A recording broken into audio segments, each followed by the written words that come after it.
Wanna go for a ride? 'Cause things are about to get trippy!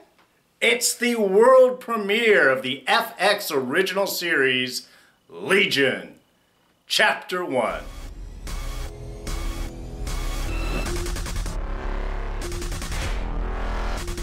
Hey everyone, D here, and welcome to our review of FX's Legion. Oh, been so excited for this. So, there are spoilers ahead.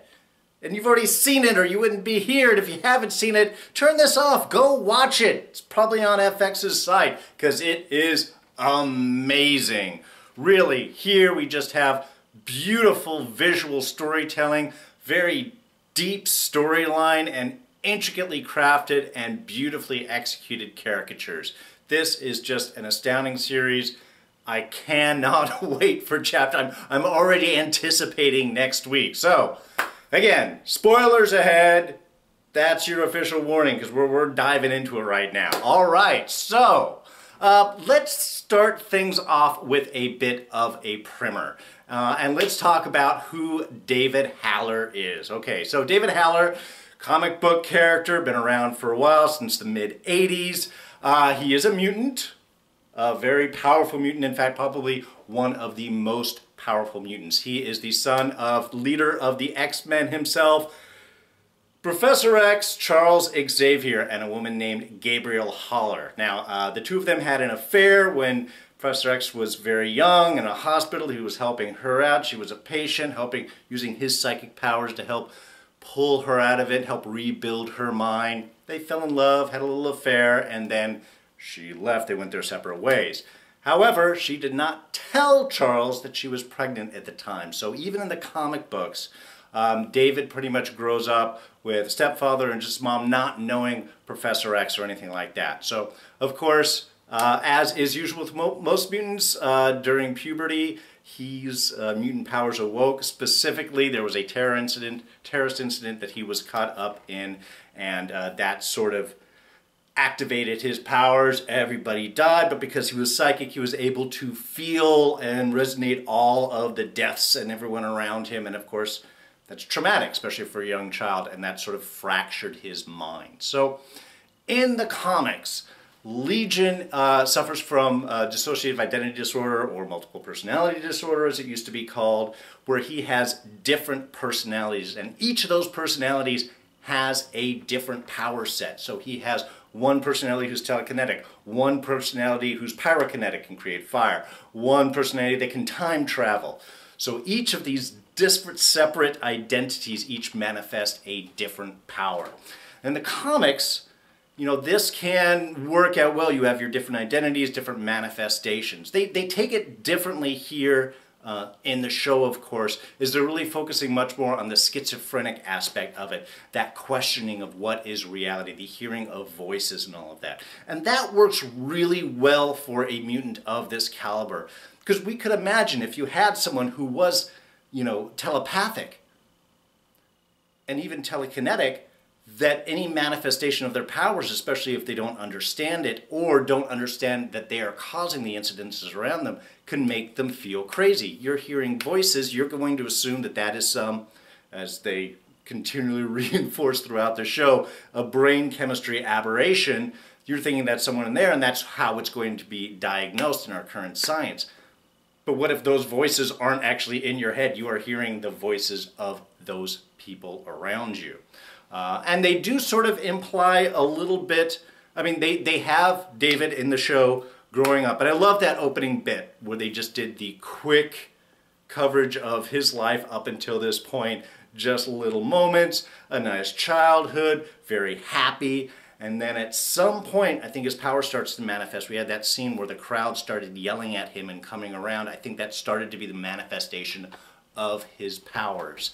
And as that manifested further, it made him reactionary, made him angry. Then you have the troubled youth, and then you have the diagnosis and the pills and the eventual desire to commit suicide because it is just too much. Especially that scene they showed later on with a manifestation of his telekinesis inside the kitchen. Just freaking out, hearing voices, and then looking around and seeing all of these things spinning around you. I mean, that's, of course, you would think that you are crazy. And Noah Hawley does an amazing job. Now, Noah Hawley, of course, is the producer behind the Fargo series that has been the past couple of years on FX, which were amazing bits. If you haven't seen them, you should really go and check those out. Just beautifully told stories. Again, great visuals, great storytelling, great script, great acting, a really powerful set of performances and pieces, just great series there, and he is bringing that strength into Legion. And so we get, again, that great time setting, the great colors, the great visuals. There's a very 60s mod style to everything in the show. It kind of gives it a very timeless quality between the flashbacks to the Clockworks Hospital, which again has that sort of 60s styling, mods, bright colors, even with the jumpsuits and everything. And then as they flash forward to the 6 years later, when David is in the midst of this interview where the part of all this flashback is happening, little more technologically advanced, but still not so much. Even the big machine they brought in kind of has that old technology feel to it. So they have set up a kind of certain timeless quality in with this show, which I think portrays things really nicely. Manifestation of the 60s, though, very strong, not only in the styling and the colors, but, if any of you didn't catch this, Syd Barrett, the love of David's life, the beautiful girl that comes in and upends his life and starts to open things up for him. Syd Barrett. Syd was the original guitarist for Pink Floyd, which of course very trippy 60s, heavily psychedelic, influential band. Interestingly enough, Syd went a little crazy, kind of lost his mind, had to go to a mental hospital himself, and that's how he left the band, and that's when David Gilmour came in to replace him, and it was after that point that Pink Floyd really kind of had their big breakthrough with Metal, Dark Side of the Moon, The Wall, all of those Animals, all of that is when Gilmour had come in. So, interesting little note, couple of songs, especially from Dark Side of the Moon, which heavily influenced Noah Hawley in the design and imagery throughout this episode. Shine On You Crazy Diamond and Wish You Were Here, both songs to Syd Barrett. So, it's kind of, I think it's sort of appropriate, not only with the styling and storytelling style, again, the trippiness, the influences here, but having Syd Barrett in the midst of this, I thought was beautiful and quite apropos. It just added a nice extra layer to the show.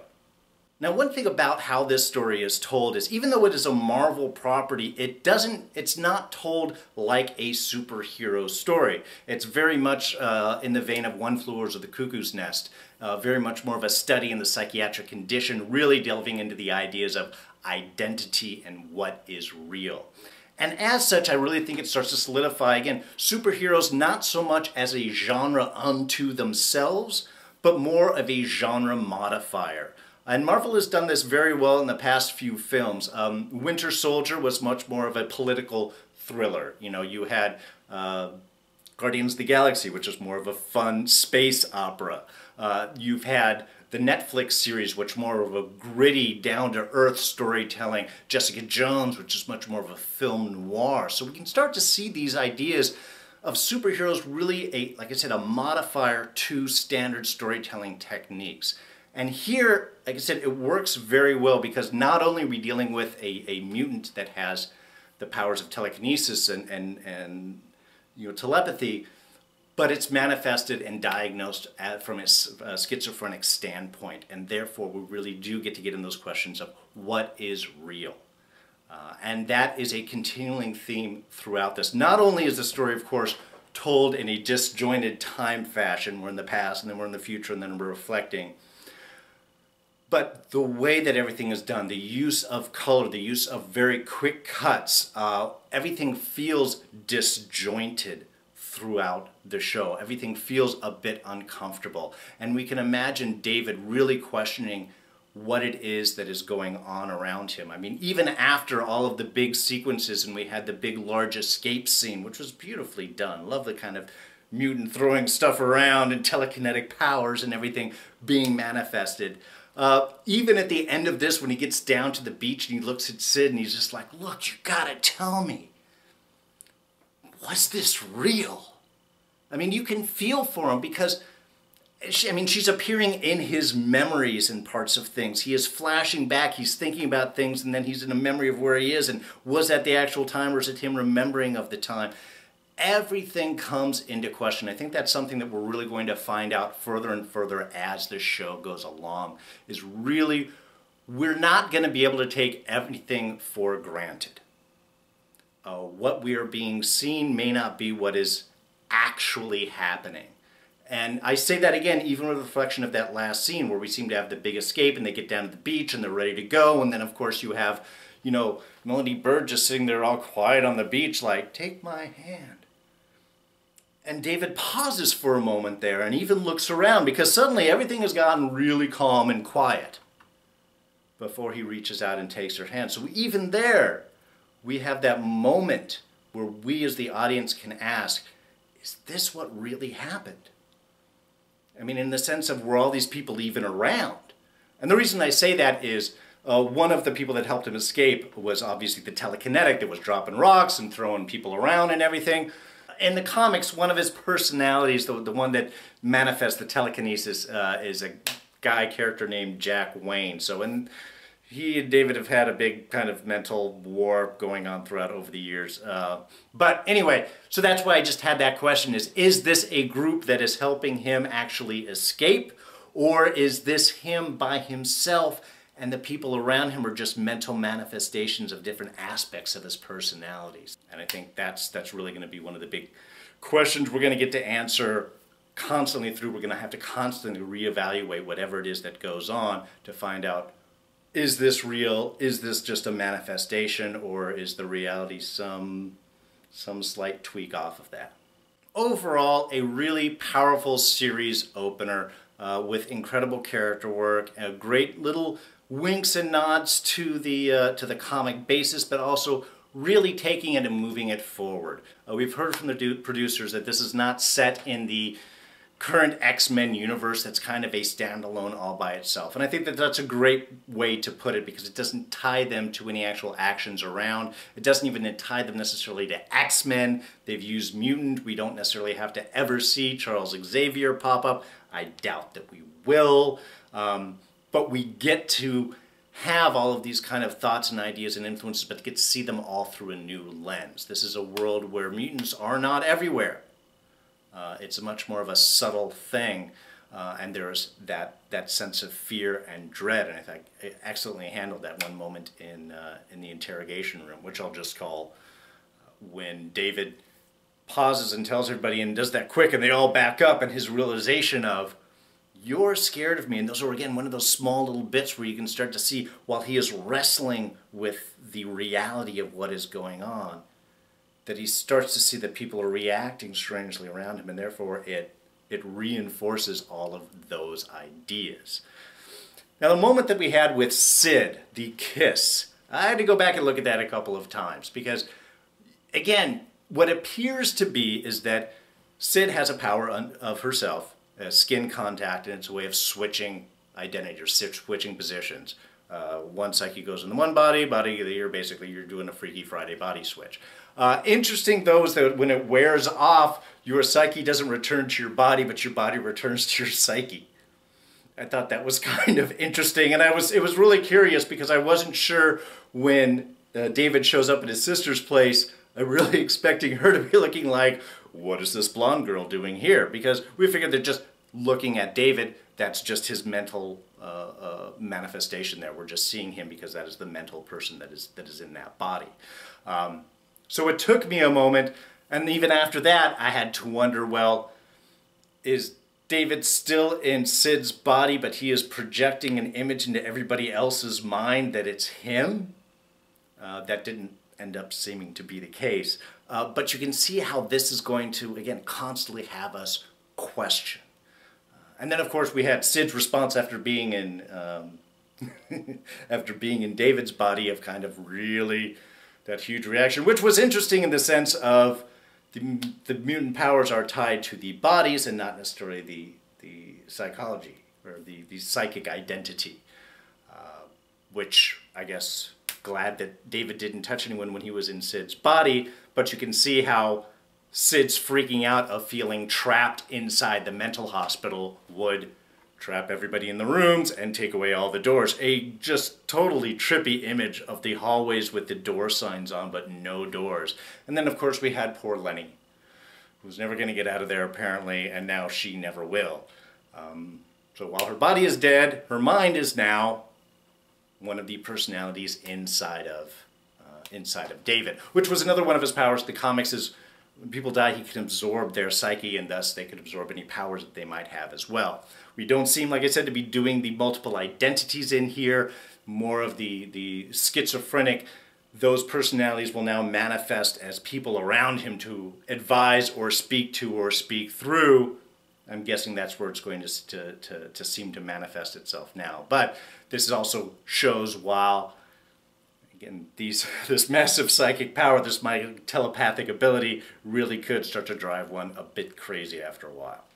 Alright, so I think that's pretty much going to wrap things up. We're just getting the story started. We are just seeing everything manifest itself out. We're going to have to take some time to pick through as the story continues on. Like I said, what is going to be real and what isn't real, which is just a manifestation inside of David's psyche, and what is a manifestation of his powers outside of his psyche. That's pretty much going to be it. Does seem to be in the upcoming episodes. We're going to have a little bit of work from David's new team friends, the people that busted him out, to try and possibly balance out his psyche, get everything down, possibly start to learn him, teach him control. But I'm guessing things are not going to go that simple. We have dark forces that are after him, and even the forces that he is with, we don't really know anything about. So how much they can be trusted or not, again, all up in the air. And will they ever get into his parentage? Those are things that we're going to have to see. So, like I said, I think that pretty much wraps things up. So, if you enjoyed this review, please press that like button. I'd really appreciate. Comment section below. Start writing, guys. What do you think? What are you looking forward to this? What grabbed you out of this opening series? Did you have questions? Were you lost, or were you just diving in and swimming with the journey that they were presenting? That's what I was doing. But any ideas, insights, things that I've missed, throw those down in the comment section below. I get the feeling it's going to take all of us working together to sort of piece through what's going to happen in with this series. So that would be great. Now you can always catch me on Twitter and Instagram, of course, and you can find me at Darren Jakes. There it is right there. But, you know, hey, come back for everything. And you know how you can do that? Hit the subscribe button. It's my little face right here. Come back for this, Return of Walking Dead this Sunday, plus of course Agents of S.H.I.E.L.D. and Black Sails. And we'll throw up our recent review right here. So, I'm going to say that's it. Y'all take care, and I'll catch you next time. Bye-bye.